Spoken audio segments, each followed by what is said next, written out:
अस्सलामुअलैकुम नाज़रीन, नांदेड़ उर्दू न्यूज़ में आपका इस्तकबाल है। चलिए नजर डालते हैं आज के नांदेड़ कोरोना अपडेट की तरफ।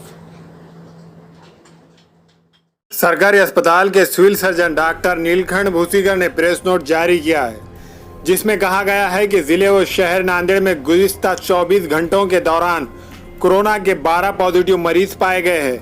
इन मरीजों का ताल्लुक बिलाल नगर, धोबी गली, गाड़ीपुरा, भगत सिंह रोड, रहमत नगर, पीर बुरान नगर और पिंपल गांव तालुका नांदेड़ वो रहसन गांव से है। इसके साथ साथ आदिलाबाद से एक मरीज इलाज के लिए नांदेड़ लाया गया है। पिछले 24 घंटों में 59 रिपोर्ट मिली थी, इनमें 45 रिपोर्ट निगेटिव है। नांदेड़ में अब कोरोना पॉजिटिव मरीजों की तादाद 317 हो गई है। 14 मरीजों की मौत हो चुकी है। 238 मरीज अच्छे हो गए हैं। 65 मरीज जेर इलाज है। आज मजीद 59 नमूने जांच के लिए भेजे गए हैं, जिनकी रिपोर्ट कल शाम तक मिल सकती है।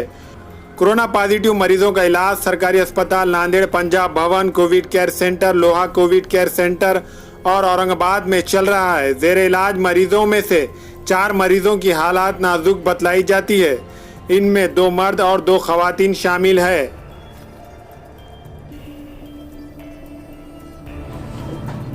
अस्सलाम वालेकुम, मैं इमरान खान। हमें उम्मीद है कि आपको हमारा चैनल अच्छा लगता होगा। लेटेस्ट न्यूज़ के लिए देखते रहिए नांदेड़ उर्दू न्यूज़ और न्यूज़ के पसंद आने पर लाइक, शेयर और सब्सक्राइब करना ना भूलें।